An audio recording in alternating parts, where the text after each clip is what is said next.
Definición, ¿qué le podemos agregar? ¿Qué más le podemos agregar? ¿Quién más?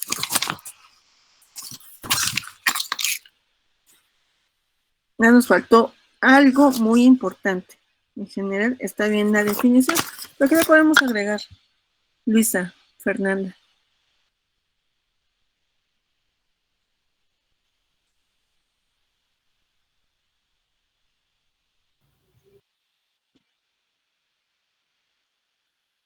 Luisa, Fernanda. Ay, sí, aquí estoy. Ajá. ¿Qué le podemos agregar a esa definición que nos dio tu compañero? ¿Qué más? Churi. Justamente.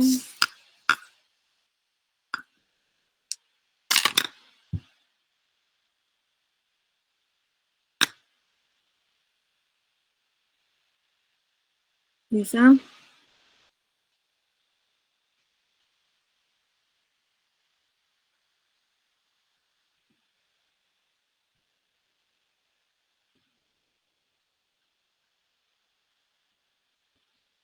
No, Lisa, no has investigado eso aún. Sí, es del aprendizaje, ¿no? Así es. Pues es que yo puse algo similar. Yo puse que es un proceso en el cual se adquieren o modifican conocimientos, habilidades y como resultado da el estudio, la experiencia y la observación. Ok. A ver, Isaías. Gracias, Lisa. Isaías, a ver tú qué tienes como definición.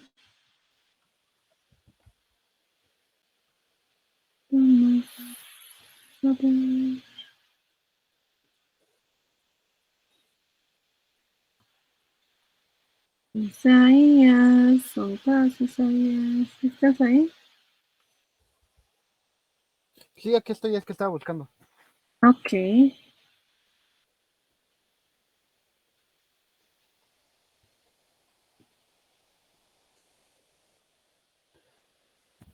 Tengo que aprendizaje es el proceso a través del cual se modifican y adquieren habilidades, destrezas, conocimientos, conductas y valores. Esto como resultado del estudio, la experiencia, la instrucción, el razonamiento y la observación. Ok, que se parece mucho a las definiciones que nos han dado tus compañeros, ¿no? Pero hay algo importante, fíjense, en esa definición que sus compañeros nos han dado es la palabra modificación. Cuando uno aprende, ya nos dijeron sus compañeros que es el aprendizaje, pero cuando uno está aprendiendo a tocar un instrumento nuevo, a por ejemplo, a manejar, a andar en bicicleta, o sea, algo totalmente nuevo, entonces nosotros modificamos, somos capaces, en nuestro cerebro es capaz de modificar la citoarquitectura del sistema nervioso central. Pero además, ¿qué otra cosa se modifica? Pues nuestra conducta, ¿sí? Nosotros, por ejemplo, no sé si todos, yo creo que en eso están, o a lo mejor algunos ya hasta experimentaron ciertas situaciones en la que implica conocer a una persona, bueno, pues la conocen, sea hombre o mujer, pues quieren así como que tener una relación así un poquito más formal o informal, dependiendo de cada uno de ustedes. El chiste es que conforme ustedes van conociendo a las personas y depende de la finalidad que ustedes pues tengan en mente, por ejemplo, si quieren tener una pareja o solo quieren tener amigos o amigos con quien irse de parranda, bueno, a la fiesta, o amigos con quienes vayan a estudiar, etcétera. Entonces ustedes van conociendo a las personas y modifican su conducta dependiendo de la experiencia que ustedes estén teniendo o hayan tenido dependiendo pues, del objetivo que ustedes hayan deseado. Por ejemplo, generalmente esto se observa cuando, hablando de los equipos, ¿no?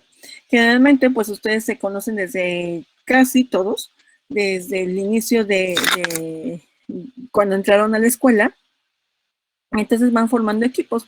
Muchas veces como no se conocen, pues entre ustedes pues dicen, bueno, pues a ver, con tal y tal persona vamos a hacer equipos, ¿no? Pero van conociendo a las personas si son trabajadoras, si no, si nada más quieren ir a comer a algún lugar, según para ponerse de acuerdo. Creo que ahorita no se ha podido llevar a cabo, bueno, por lo menos el año pasado creo que todavía no, ahorita yo creo que ya. Pero entonces ustedes van aprendiendo y modifican su conducta respecto a la toma de decisiones. Ya saben que para el siguiente semestre, con tal y tal persona, pues no es conveniente realizar equipos porque lo que necesitan es trabajar, ¿no? Entonces van buscando otras personas con las cuales vayan, bueno, se pretenda cumplir ese objetivo que es que se trabaje y obtener buenas calificaciones, por ejemplo, ¿no? Ese es un ejemplo. Entonces van aprendiendo de las experiencias vividas, ¿sí? Así como este ejemplo que les di, pues puede aplicarse a todo, ¿sí? Cuando ustedes tienen una pareja, por ejemplo, y pues ya saben que ustedes saben perfectamente bien qué cosas les gustan a ustedes y qué no. Entonces, si esa persona con la cual o funge como pareja hace algunas conductas que a ustedes no les agrada, pues antes de terminar así drásticamente la relación, pues primero debe de haber comunicación, ¿no? Eso es muy importante. Y si a pesar de la comunicación, pues continúa mejor, no sé, a lo mejor le encanta escupir en la calle, ¿no? Digo, yo creo que esa es una conducta muy mala de las personas. Pero por ejemplo, ¿no? Que le gusta escupir en la calle, a lo mejor que no se hace todos los días, no se lava los dientes, no sé, algo así. Entonces, a pesar de haber platicado con esa persona, bueno, ustedes entonces van aprendiendo a saber más o menos porque van conociendo a las personas y saben que para la siguiente, dependiendo del lugar donde lo hayan conocido, bueno, pues a lo mejor no se acercan a ese lugar porque a lo mejor piensan que todos son iguales, ¿no? O cuando son personas manipuladoras o chantajistas o etc, o tóxicas que les dicen ahora, ¿no? Entonces, ustedes van aprendiendo con la experiencia. Muchas veces, aunque uno les diga, chicos, estudien, por favor, vayan repasando porque es mucha información, y entonces nomás no me hacen caso, o a sus otros maestros o a las personas que están con ustedes.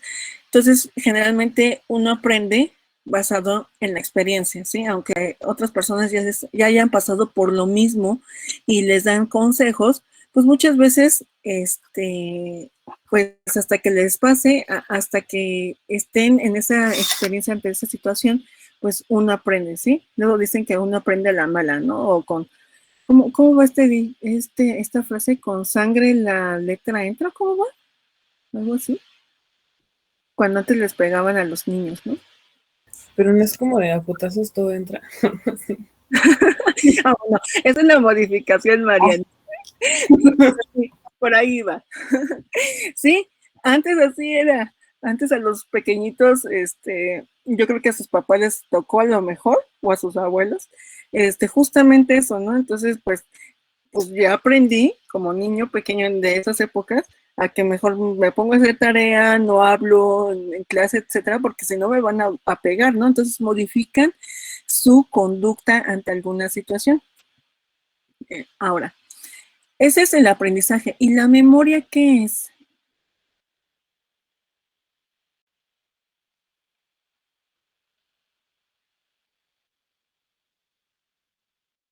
¿Qué es la memoria?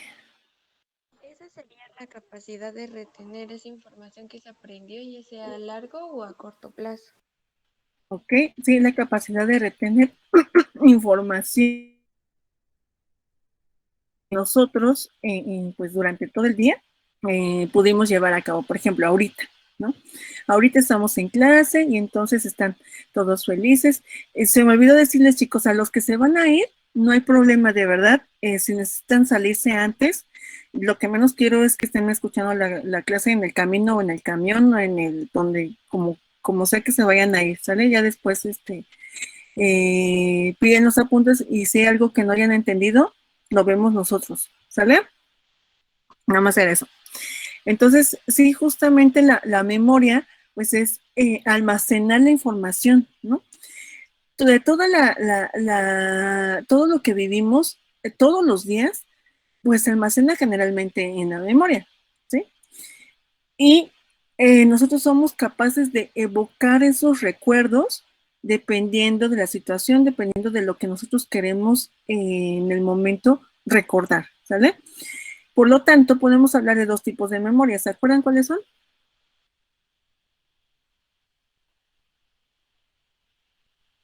La explícita y la declarativa. Antes, esas son variantes, bueno, ese es un tipo de clasificación dependiendo de lo que se está haciendo, pero la memoria como tal, de acuerdo al tiempo, a la temporalidad, ¿cómo la podemos dividir? ¿Es la de diferida y a corto plazo? Ajá. Así es, ¿sí? A corto y largo plazo. A veces se dice que es a mediano, pero generalmente se clasifica a corto y largo plazo, ¿sale? Memoria a corto plazo, por ejemplo, ¿quién me da un ejemplo de memoria a corto plazo?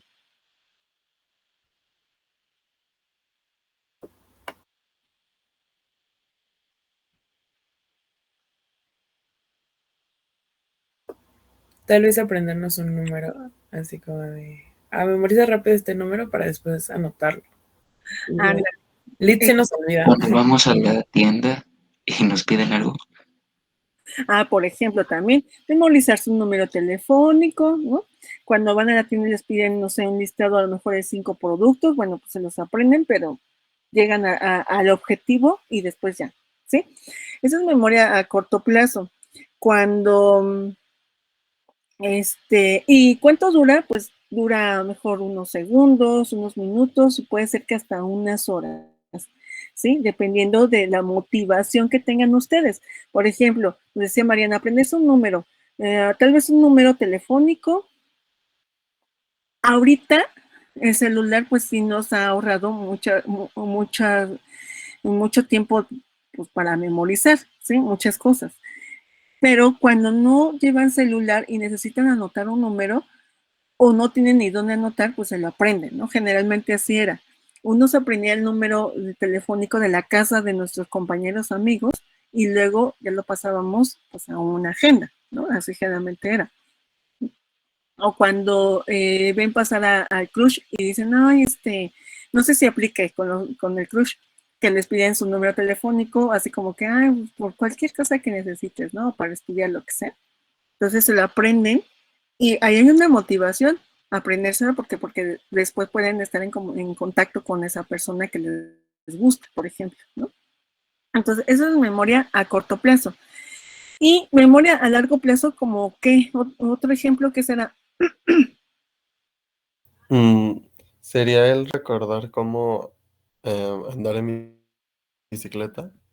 Por ejemplo, ajá, cómo andar en bicicleta. ¿Qué más? Esa memoria ya no se olvida, a menos que tengan una ¿Cómo enfermedad. escribir? ¿Cuál, Luisa, perdón? ¿Cómo escribir? Como, por ejemplo, escribir. Así es, eso es ya memoria que se queda ahí permanentemente. ¿Sale? El ¿Qué otra? lenguaje, puede ser. Muy bien, el lenguaje. Muy bien, Danka. ¿Qué más? Nadar, bueno, el conocimiento, pues, ¿no? De cómo nadar. Ajá, esa parte del conocimiento de cómo nadar, igual, cómo andar en bici, cómo manejar, las palabras, las vocales, por ejemplo, el abecedario, cómo llegar a la escuela, ¿no? Por ejemplo, también. Y muchas veces necesitamos reforzar y muchas veces con una sola vez es suficiente. Depende mucho de la frecuencia con la que nosotros estemos recordando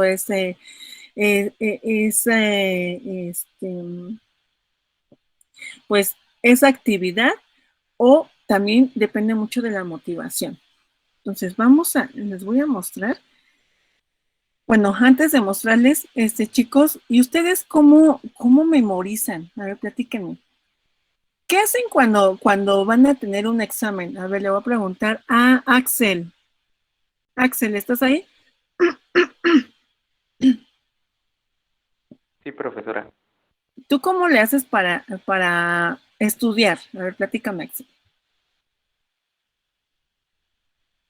Pues me pongo música relajante y me empiezo a leer en un lugar en silencio todo lo que tengo escrito. Y si me complica algo, lo comienzo a relacionar con cosas que me gustan. Y así. Ok, aquí es importante, ¿cómo le hace Axel? Relacionar las cosas, ¿sí? Eso es importante. A ver, Mariana, ¿cómo estudias, Mariana? Yo no estudio. Pues Digo, ¿puede normalmente, aplicar? ¿mande? Digo, también puede aplicar, porque como ustedes ya investigaron, pues tenemos distintos tipos de aprendizaje, ¿no? Uno es el visual o el auditivo, y ya no necesitan más nada.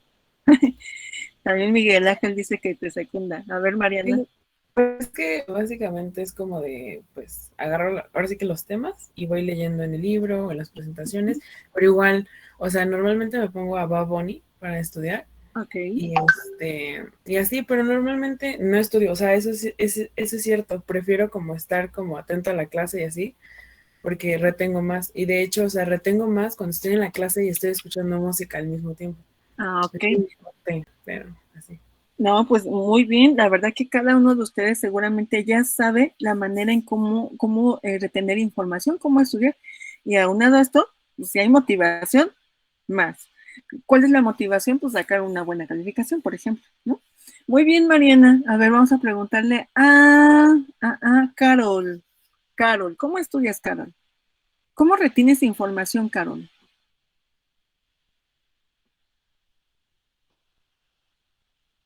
Ajá, por ejemplo, hay otras personas que no se pueden concentrar cuando hay música.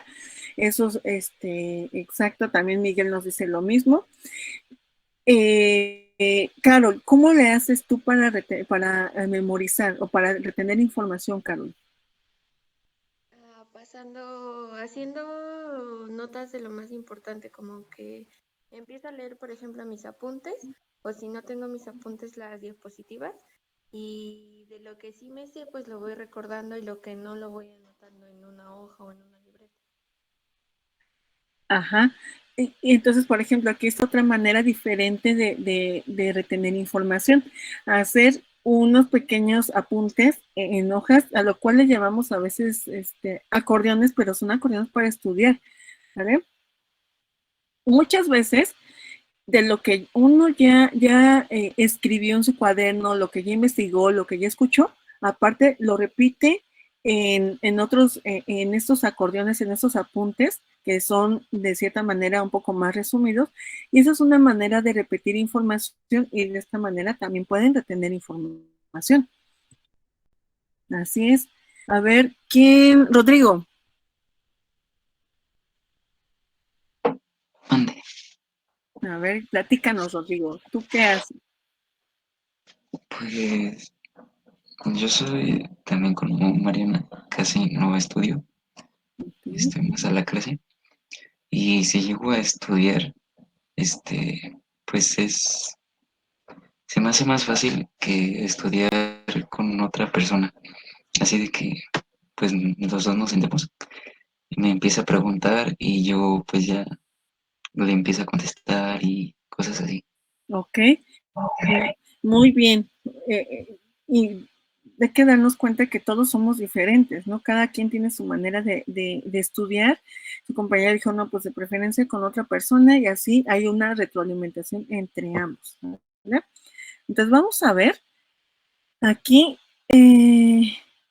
vamos a ver el tema, la verdad, yo considero que todos los temas que hemos visto son muy interesantes porque aplican a nuestro cuerpo, ¿no? Aplican a nuestra vida diaria, aplican a todo lo que hacemos y lo que está a nuestro alrededor, ¿sí? Entonces, el sistema nervioso se han dado cuenta que prácticamente es el que nos gobierna, es el jefe de jefes, ¿no? Nos gobierna, de él dependemos de muchas cosas, del movimiento, ya vimos, ¿no? De la presencia de estas respuestas rápidas ante tal vez un estímulo nocivo o si se nos va a caer algo, inmediatamente respondemos, por ejemplo. También depende mucho del habla, lo cual no nos va a dar tiempo de ver, pero también a nivel central en el cerebro, pues tenemos unas estructuras que es el área de Wernicke, por ejemplo, la cual recibe la información, generalmente es la información visual. Cuando nos ponen a leer algo, por ejemplo, esta diapositiva, las palabras ya deben de estar, podemos decir, ya tenemos este lenguaje a nivel central para que nosotros sepamos qué dice y qué significa además, ¿no? O tener una noción del significado de estas palabras y además ligar estas palabras con la siguiente, ¿no? Cuando estamos leyendo. Entonces, es tan increíblemente perfecto nuestro cerebro y bueno, todo nuestro cuerpo, la verdad que a veces, aunque no queramos, luego hay ciertas perturbaciones y que tiene que responder ante él, ¿no? Ya vimos una de ellas que cuando se corta una extremidad, pues tiene que responder ante esa perturbación, ¿sí? Y trata pues de regenerar esta parte cortada, la terminal nerviosa, que a veces pues no lo hace de manera eficiente. Entonces es cuando se siente que el dolor, ¿no? Generalmente el dolor del miembro fantasma. Ahora, para esto, bueno, vamos a ver aprendizaje y memoria. Ya me dijeron que es el aprendizaje. Ya nos mencionaron que son cambios, ¿sí? Son cambios relativamente estables en el comportamiento, ¿sí? Es lo que les decía. Hay cambios a nivel central, es decir, hay plasticidad neuronal y eso lo que causa es cambios en la conducta o el comportamiento de la persona, ¿sí? La consecuencia de la experiencia vivida.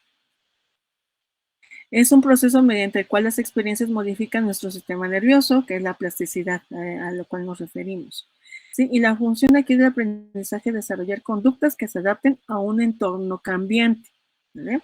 Esto es muy importante con respecto al aprendizaje. Y la memoria, pues ya vimos que es el almacenamiento de información codificada que puede ser recuperada ya sea de manera voluntaria o involuntariamente. ¿A qué nos referimos con esto? Cuando ustedes están estudiando, por ejemplo, para el examen de fisiología que va a ser ya próximamente en 2 semanas, creo. Entonces, como yo espero que ya estén empezando a estudiar poco a poco, a ir repasando más o menos lo que ya se vio en todo este semestre, en todo el parcial, perdón. Y puede ser que esa memoria, todo lo que ustedes almacenaron, pues lo evocan de manera voluntaria en el momento del examen, ¿no? Por ejemplo. O también se puede evocar de manera involuntaria cuando ustedes han relacionado algunas de las cosas vistas aquí en clase con pues con las cosas que ustedes realizan cotidianamente, ¿sí? Y que están a su alrededor. Se evocan de manera involuntaria, ¿sí? Ese es un pequeño ejemplo. Ahorita, más adelante vamos a ver otro ejemplo. Y también la memoria, pues, es la capacidad de almacenar experiencias y poder beneficiarse de dichas experiencias en una acción futura, como por ejemplo, pues en el examen, ¿no? O en UDAs posteriores. Por eso luego les decimos, no, pues esperemos que no sea una UDA pasada, UDA olvidada, ¿no? O parcial pasado, parcial olvidado, porque al final, si se dan cuenta, pues todo va relacionado, ¿vale? Y ahorita estamos viendo qué sucede de manera normal en nuestro cuerpo y próximamente en otras UDAs, en otros semestres van a ver qué sucede cuando hay una alteración del cuerpo, ¿sabe? Cuando hay cuando hay perturbaciones en nuestro sistema abierto. ¿Cómo responde el cuerpo? Y qué sucede ante la presencia de algunos patógenos, ¿no? Podemos hablar de bacterias, virus, parásitos, hongos también, ¿verdad? Ahora, pues ustedes son capaces de aprender y de memorizar, pues dependiendo de muchas cosas, de muchas situaciones, y no es que ahorita a este nivel, a los 20, creo que tienen como entre 20, sí, más o menos 19, 20, 21 años, algo así. No es que a esta edad pues estén empezando a aprender, o sea, uno aprende desde que prácticamente nacemos, ¿sí? Entonces la convivencia con las personas con sus compañeritos cuando eran pequeños. Es muy importante porque eso favorece el aprendizaje, ¿sí? Por ejemplo, también el probar comida y también van aprendiendo. Por ejemplo, cuando comienzan a probar el chile, por ejemplo, pues más o menos ya empiezan a modifican su conducta y ya no le ponen como a lo mejor al principio le pusieron una cucharada de salsa ahí a sus tacos, o viceversa, le ponen poquito y van aumentando cada vez más la cantidad de salsa en sus tacos, por ejemplo, ¿no? Ahora, también yo les platicaba de las personas que ustedes conocen y sean compañeros, amigos o pareja, pues uno va aprendiendo. Aquí les pongo un meme que dice, cuando te enamoras de puras personas tóxicas, si no duele, no sirve, generalmente dice la persona, ¿no? Pero bueno, ustedes más bien van aprendiendo a que ese tipo de personas pues no les favorece en su vida, ¿no? Finalmente también implica la parte emocional. Entonces, la memoria y aprendizaje van de la mano con la parte emocional. Me gusta escuchar música cuando estoy estudiando y eso también lo van relacionando a la hora de evocar esos recuerdos, ¿sí? Cuando leen libros, revistas o algo que les apasione, por ejemplo, la convivencia con la familia, cuando están enamorados, y en muchas actividades más, cuando están en el trabajo, hacen ejercicio, cocinan, están con sus mascotas, etcétera. Entonces, prácticamente todo lo que ustedes hacen diariamente implica un aprendizaje y el cerebro decide qué se queda y qué se va, ¿sí? Eso generalmente lo hace durante el sueño. El cerebro decide si hubo un acontecimiento muy importante, se queda y que es importante para ustedes, y si hay algo que a lo mejor posiblemente les pueda causar daño, se va, ¿sí? Esos acontecimientos. Entonces el cerebro es bien, bien sabio. Esos son los traumas, ¿no, profe? Así es, exactamente. ¿Sí? Cuando ustedes han experimentado alguna situación pues traumática, generalmente el cerebro lo que hace es eliminarlo o mandarlo a lo más profundo de su memoria, ¿sí? Entonces ahí lo deja. O lo elimina al final de cuentas y pues ya la persona pues no recuerda esa situación, ¿sí? Nada más que aquí, importante, si esa situación es importante para que la persona aprenda, entonces a veces sí es necesario evocarla, ¿vale? Entonces, pero bueno, ahí ya implica más la parte de la psicopedagogía, la psicología y todo eso. ¿No? Ahora, el aprendizaje en la memoria, pues dónde se almacenan, dónde están, dónde las puedo encontrar. ¿Quién me dice?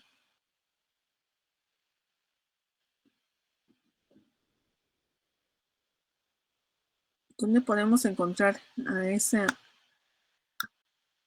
la memoria, memoria y aprendizaje? ¿Esos dónde están? ¿Con qué se Pues es que la comen? memoria, yo leí que estaba como dividida, lo que le había dicho, lo de declarativa o no declarativa, o explícita e implícita. Ajá, Entonces, por ejemplo, la explícita sí, depende, porque hay una semántica o episódica, creo. ajá. Y una se aguarda en corteza temporal lateral y anterior, y el otro en hipocampo, y así. Entonces, todo depende, supongo. Ajá, exactamente. Pero principalmente, ya dijo su compañera, una estructura muy importante que es el hipocampo, ¿sí? El hipocampo, ¿dónde está? En el sistema límbico. Obviamente también implica, ya habíamos dicho ayer, que hay memoria motora y la memoria motora pues, también se guarda en donde, pues en el cerebelo, ¿no? Entonces, depende del tipo de memoria, así es, pero generalmente todo y bueno, recuerden que hay interconexiones entre todas las estructuras, ¿sí? Entonces, los puntos centrales o los centros importantes, las estructuras importantes para la memoria y el aprendizaje se encuentran en el hipocampo. Y el hipocampo se encuentra en el sistema límbico, ¿sí? Dentro del sistema límbico, eh, ¿alguien sabe qué es el sistema límbico? Para empezar.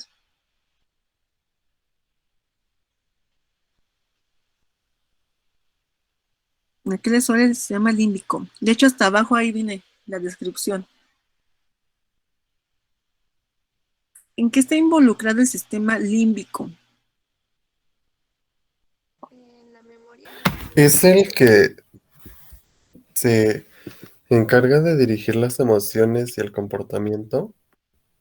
Así es, ¿sí? Este sistema límbico es el encargado de integrar las emociones, ¿sí? Y eso implica una conducta, ¿no? Entonces está involucrado en las emociones, memoria, atención, alimentación, comportamiento sexual. Y este sistema límbico pues tiene ciertas estructuras. Una de ellas, una de las importantes, es el hipocampo. ¿Sí? Aquí tenemos que el sistema límbico pues está formado por el giro cingulado. En esta imagen de la izquierda tenemos al giro cingulado, al fornix, al tálamo, parte del tálamo, hipocampo. Miren aquí el hipocampo, los cuerpos mamilares. El bulbo olfatorio es muy importante. La amígdala es una de las estructuras más importantes. Y vean qué tan pequeñita está la amígdala. Dicen que es del tamaño de una nuez, o más pequeña. Entonces, aquí la amígdala se encarga de las respuestas o de la respuesta ante una situación. Generalmente es ansiedad, miedo, por ejemplo, ¿no? La conducta sexual también, ahí se integra. Y el hipocampo ya vimos que es importante para la memoria y el aprendizaje. El sistema límbico está ubicado en el lóbulo temporal. ¿Sí? Entonces, ahí a la altura de sus oídos, a esa altura tenemos al sistema límbico. ¿Sí? Ahora, el lado derecho, pues se muestra al hipocampo. El hipocampo está en esta imagen que está en movimiento, representado de color rojo. ¿Sí? Este es el hipocampo. Es una estructura pequeñita, pero muy importante. En la parte inferior también se muestra el hipocampo cuando se hace un corte transversal del cerebro y veamos cómo está la disposición del hipocampo. Se dice que el hipocampo se nombró así por la forma que tiene, que es de un hipocampo de mar, pero bueno, así por eso le dan ese nombre de hipocampo. Ahí vean aquí, ese es el lóbulo temporal en la imagen de la derecha, en la parte inferior. A la altura de las orejas, un poquito más arriba, tenemos al lóbulo temporal, y ahí tenemos al hipocampo, que presenta el color anaranjado. Vean las estructuras que son muy importantes, por eso es un poco complicado cuando hay presencia de algún tumor a nivel del sistema nervioso central, porque ese tumor puede estar invadiendo algunas estructuras de gran importancia, como les platiqué, la estructura de Wernicke, que se encarga del lenguaje y habla, por ejemplo. Tenemos también las estructuras que están implicadas en el movimiento. Tenemos esas estructuras que forman parte del sistema límbico. Tenemos las estructuras donde llega la información, la información sensorial, que es al tálamo, luego la corteza. Entonces es bien complicado pues la presencia de algunos tumores, ¿sí? Hay unos que se disponen justamente en hipófisis y esos son de los más peligrosos y los que no se operan, los inoperables, ¿sí? Porque eso puede modificar tantas cosas. Ya llegaremos a la hipófisis. ¿Sí? Y aquí les muestro unos hipocampos vamos de derecha a izquierda. Tenemos el hipocampo de humano, vean la forma y vean la forma del cerebro también, del humano. Aquí tenemos, y en la parte inferior se muestran pues estos, los campos, se dicen campos de Amón, que están constituyendo al hipocampo, que sea 1, aquí sea 1, sea 2, sea 3, sea 4, el giro dentado, y nos faltó ¿cómo se llama esta? Veamos, que se me olvidó. Al bulbo olfatorio, el cual no está representado aquí, ¿no? En la parte del medio tenemos al del macaco. Fíjense cómo es su cerebro. Las circunvoluciones son menos, ya vieron. Y el hipocampo parece que es un poco más grande en cuanto al tamaño. ¿Vale? Ahora, viendo la de un ratón, vean, que está del lado izquierdo, pues prácticamente es liso, no tiene circunvoluciones, tiene muy poquitas circunvoluciones el cerebro de un ratón, pero el hipocampo pues es muchísimo importante también para estos animalitos, ¿sí? Ellos se guían prácticamente con el olfato, ¿sí? Entonces es de gran importancia para estos animalitos para la supervivencia. Y ven el hipocampo en la parte inferior, se ve bien bonito, parece una pierna, ¿no? Una pierna, y aquí tenemos los campos de Amón, ¿sí? La disposición es diferente dependiendo de la especie, bueno, pues de la especie, ¿no? De ratón o rata también, del macaco y el humano, ¿vale? Chicos, se nos va a acabar el tiempo, nos vemos a las 9:10. Sí, pero Sí, está bien. Gracias.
Vamos a continuar.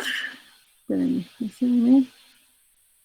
Estábamos viendo la diferencia de los hipocampos de algunas especies, ¿no? Y, ay.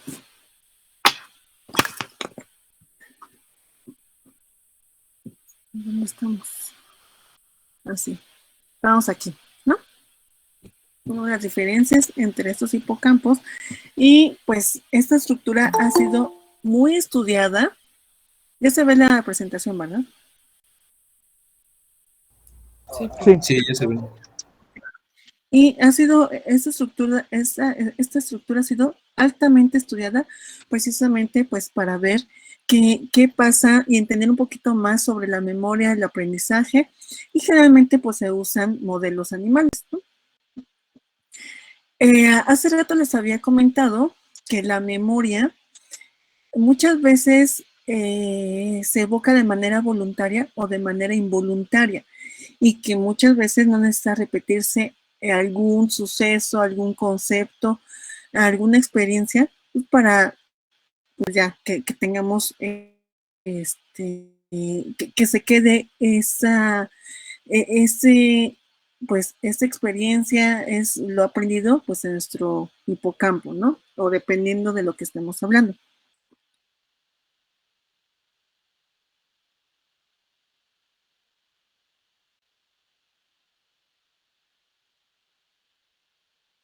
Un ejemplo muy claro y que no sé si ustedes ya han visto esta película. Vamos a... Espérame tantito. Déjenme compartirles. Por cierto, ¿ya vieron las películas que les dije que vieran? Ah, bueno. Ya. Ah, bueno. Ay, ¿dónde está? Aquí está. Ahí les va, ¿eh? Bueno.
No es posible.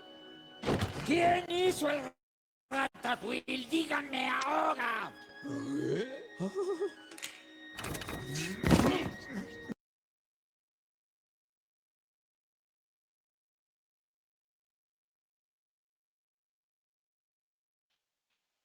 Esa pequeñita escena que acaban de ver ustedes, ¿sí la vieron y la escucharon? Bueno, sobre todo verla. Sí. Sí. No sé si ya la habían visto en algún momento, pero híjole, es un pequeño momento en el que nosotros podemos evocar de manera involuntaria un recuerdo, ¿sí? Pues la comida de nuestros papás, a lo mejor alguna canción, algún olor, por ejemplo, algún lugar donde estemos nosotros, algún sonido, etcétera. Entonces, de manera involuntaria, nuestro cerebro, híjole, guarda tanta información que decimos, wow, qué impresionante. Y muchas veces, pues necesitamos de un estímulo, como lo acabamos de ver. Estamos de información que llegue a nuestro sistema sensorial. Se ha detectado por nuestro sistema sensorial y pues el sistema sensorial manda la información pues al sistema de almacenamiento, ¿sí? Es decir, si hablamos de memoria a corto plazo o largo plazo, dependiendo, ¿no? Pero generalmente cuando nosotros queremos guardar o el cerebro quiere guardar información, pues está de este estímulo, ¿no? De información, lo manda al sistema sensorial, el sistema sensorial lo manda pues al sistema de almacenamiento, donde primeramente se guarda como memoria de corto plazo. Después, dependiendo de qué tan importante es para ustedes esa información, pues lo puede mandar esta información al sistema donde permanezca durante mucho tiempo más, es la memoria a largo plazo. Y nosotros podemos evocar esa información, es decir, vamos a buscarla ahí en nuestro sistema de búsqueda, valga la redundancia, y evocar esta información, ¿vale? Entonces puede ser tanto a memoria de corto plazo como memoria a largo plazo, podemos evocar la información, pero generalmente la memoria a corto plazo pues se desecha rápidamente, ¿sí? No dura mucho tiempo. Y como nos decía Mariana, bueno, pues es que también tenemos pues memoria, se clasifica de acuerdo a la temporalidad, pues memoria a corto y a largo plazo, ¿vale? Tenemos memoria de trabajo, por ejemplo, y si nos enfocamos en la memoria de largo plazo, bueno, pues ya tenemos la memoria declarativa o explícita, la memoria procedimental, y de aquí se derivan más pues los eventos, ¿no? Que implican estos tipos de memoria. Y las estructuras que están involucradas tanto en la memoria declarativa como en la memoria explícita. Observen, como bien lo dijo Mariana, bueno, pues es que es el hipocampo, pero aparte tenemos otras estructuras como es la corteza temporal, la corteza prefrontal, que ya les platicaba yo de esta corteza que es muy importante para la toma de decisiones. Esa corteza prefrontal nos hace ser quienes son cada uno de ustedes, la toma de decisiones racional, ¿no? Principalmente. Tenemos también algunas otras regiones dependiendo del estímulo que se esté recibiendo. Por ejemplo, si hablamos del gusto, pues podemos hablar, bueno, parte de esta corteza temporal. Si hablamos de la parte visual, pues tenemos la corteza visual y así nos vamos, ¿no? La corteza auditiva, etcétera. Y también tenemos el estriado, que es una de sus estructuras que hablábamos ayer, y el cerebelo, ¿no? Entonces, dependiendo mucho de qué tipo de memoria, pero vean que principalmente o el centro integrador, vamos a ponerlo de esta manera, es el hipocampo.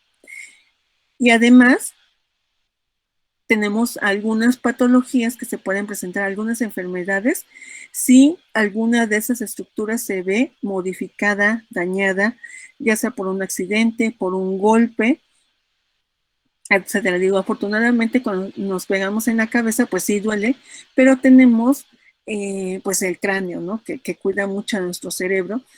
Tenemos el líquido cefalorraquídeo también que cuida mucho a nuestro cerebro, amortigua los golpes, y aparte tenemos estas capitas que están cubriendo el cerebro, ¿no? Que es la dura madre, pia madre, la aracnoides, por ejemplo, ¿no? Pero pues hay veces que hablábamos de las perturbaciones que pues en magnitud pueden ser grandes y puede, pues, a pesar de tener todos estos elementos para cuidar nuestro sistema nervioso, pues pueden atravesarlo, ¿no? Pero al rato vamos a ver más adelante pues, cuáles pueden ser estos. ¿Cómo se comenzó el estudio de pues la memoria y el aprendizaje, pues todo se comenzó a estudiar con un molusco, con un molusco que se llama Aplicia, ¿sí? Entonces, todo comenzó con este molusco. ¿Y por qué? Pues porque este molusco es muy sencillo en cuanto a su estructura nerviosa. Solo presenta una fibra sensorial y una fibra motora, ¿sí? Entonces, responde a los estímulos externos y cómo responde, pues, con la contracción en cuanto al movimiento, ¿no? Les muestro la aplicia, que está del lado izquierdo, y observen las estructuras. Tiene una cabeza, pues aquí tiene como un sifón, con el cual ellos estudiaron con el sifón, y guil, no me acuerdo cuál es la traducción, pero bueno, es como esta parte es la parte motora. Cuando estimulamos al sifón, esta parte que es el guil se retrae, ¿sí? Se contrae. Haga de cuenta que traspolándolo a por ejemplo, un caracol, cuando ustedes si alguna vez han visto un caracol y han tocado sus antenitas que dicen que son los ojos, ¿no? Los ojitos que saca, cuando aplican un estímulo, es decir, cuando es un estímulo mecánico con su dedo, ¿qué es lo que sucede? Pues retrae, ¿no? Retrae esa estructura. Hagan de cuenta que es algo similar, pero en esta parte, ¿sí? Ellos estudiaron con esta aplicia. Y del lado derecho, pues observa prácticamente qué fue lo que ellos encontraron. Déjenme ver si la puedo hacer. Se puede hacer más grande, ¿no? Pero déjenme moverme. ¿Qué tal? Entonces, fíjense. Ellos, este grupo de investigadores, en la aplicia, así se escribe, como está aquí, aplicia, ellos determinaron dos conceptos, la habituación y la sensibilización.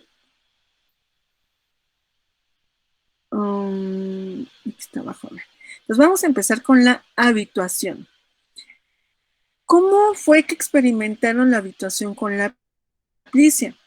Bueno, pues resulta que a la aplicia le aplicaban estímulos mecánicos, pero son estímulos que no son nocivos, es decir, no causan un dolor en esta aplicia. Por lo tanto, son puros estímulos mecánicos. Así como los estímulos que ustedes aplicaron cuando les coloqué la cuadrícula en el dorso de la mano, ese tipo de estímulos mecánicos. Entonces, son estímulos indiferentes. Cuando ustedes aplican un estímulo a la aplicia, un primer estímulo, y que la aplicia no lo conoce, sí reacciona ante ese estímulo. Pero si ese estímulo es repetido constantemente, se va a dar cuenta la aplicia aprende a que ese estímulo que se le está aplicando, que no es nocivo y que es un estímulo de la misma intensidad e indiferente, entonces deja de responder. Así como sus receptores, los termorreceptores de ustedes, cuando se le aplica un primer estímulo, responden, ¿sí? A un cambio de temperatura. Si es, por ejemplo, agua caliente, pues responden al agua caliente. Pero si está presente ese estímulo y saben que es indiferente, entonces dejan de responder estos receptores, ¿sí? Igualmente aquí la aplicia. Dejó de responder, es decir, ya no retrae esta estructura cuando se le aplica el estímulo en el sifón, ¿sí? Entonces se le aplica constantemente al primer estímulo. Recuerden, sí responde y sí retrae esta estructura, pero después si se le aplica constantemente, pues deja de responder, ¿no? Entonces, ¿qué sucede a nivel celular? Pues resulta, aquí está, fíjense. Esa es la habituación, recuerden. Fíjense.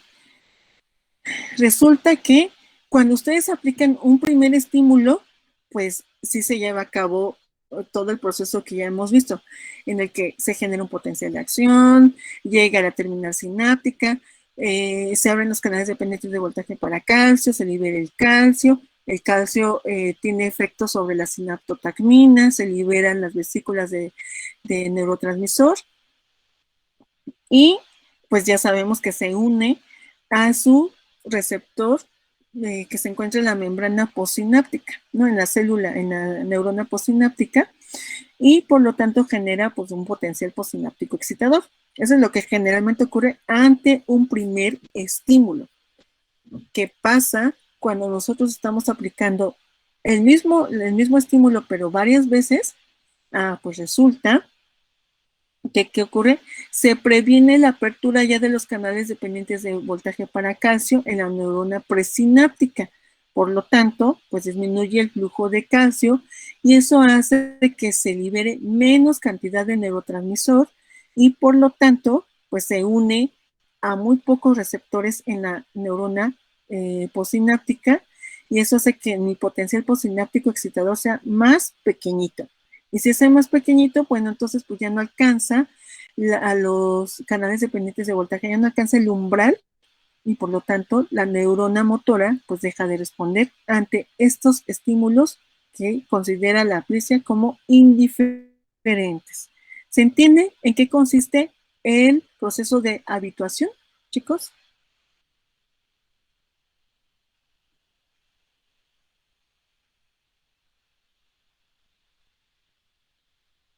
Sí. ¿Sí? Ok.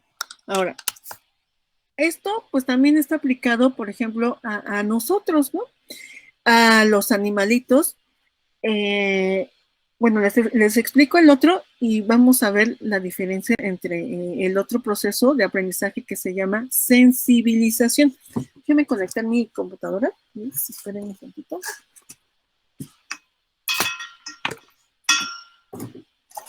Ay, que aquí no está. Espérenme. Déjenme moverme porque aquí donde estoy no tengo un conector inmediato. Espérenme. Un minuto.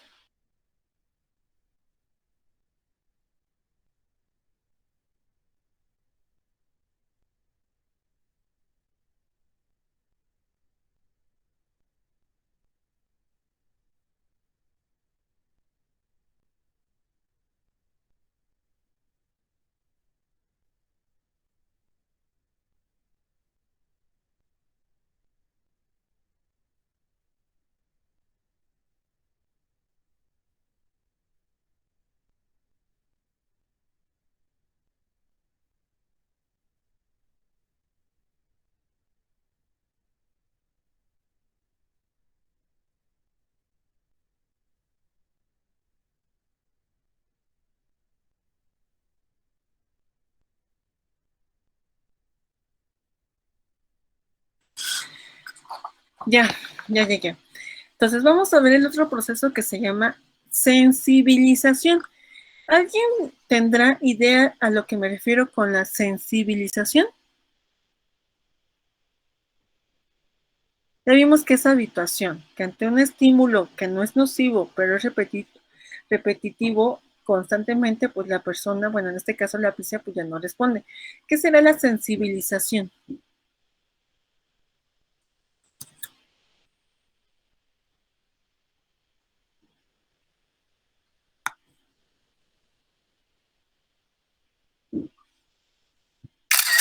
¿A qué me refiero con sensibilización?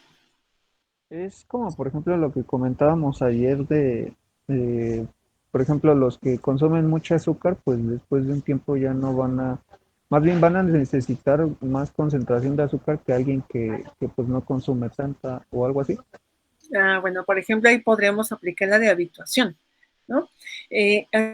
Ante el mismo estímulo, por ejemplo, ante la misma cantidad de azúcar, bueno, pues ya la persona deja de responder y necesita más, ¿no? Y bueno, sí, una parte de lo que nos comenta Suriel sí tiene razón, porque necesita un estímulo más fuerte pues, para responder, ¿no? Ante ese estímulo que se está aplicando. Fíjense. Pero en este caso, vamos a la sensibilización. El estímulo, como les dije, bueno, es más fuerte, ¿sí? En cuanto a intensidad o inclusive es nocivo.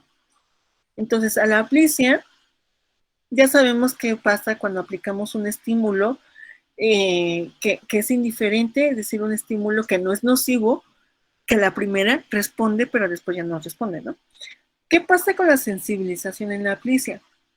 Bueno, pues entonces aplica un estímulo fuerte o nocivo y en este caso se libera serotonina de una interneurona facilitadora. Recuerden que es la facilitación, ¿se acuerdan? Cuando nosotros inducíamos, cuando hay una respuesta, pero hay una interneurona, o en este caso podemos decir que es una sinapsis axónica, donde había otra neurona, y facilitaba justamente la liberación de más neurotransmisor.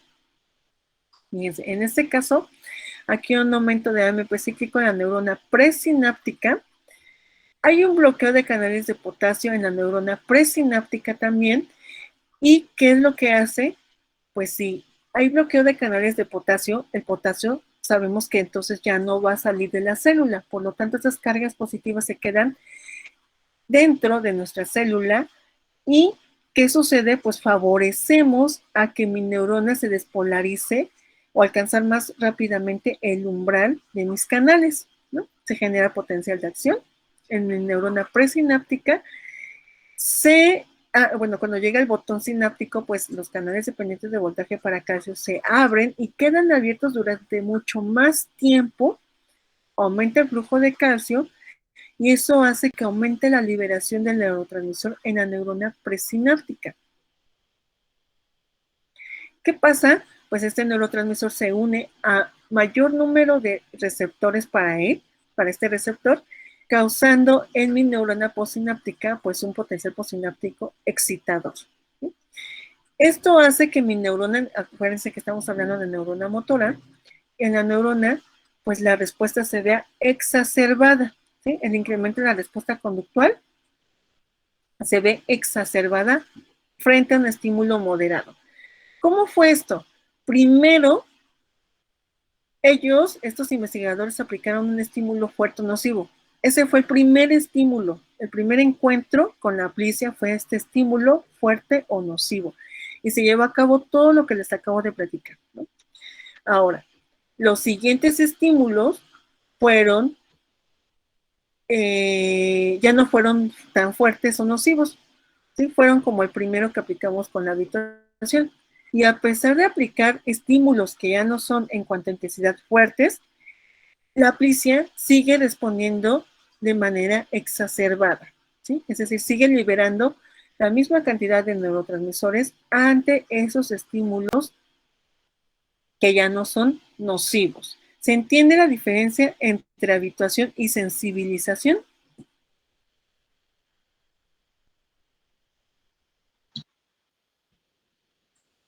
Sí.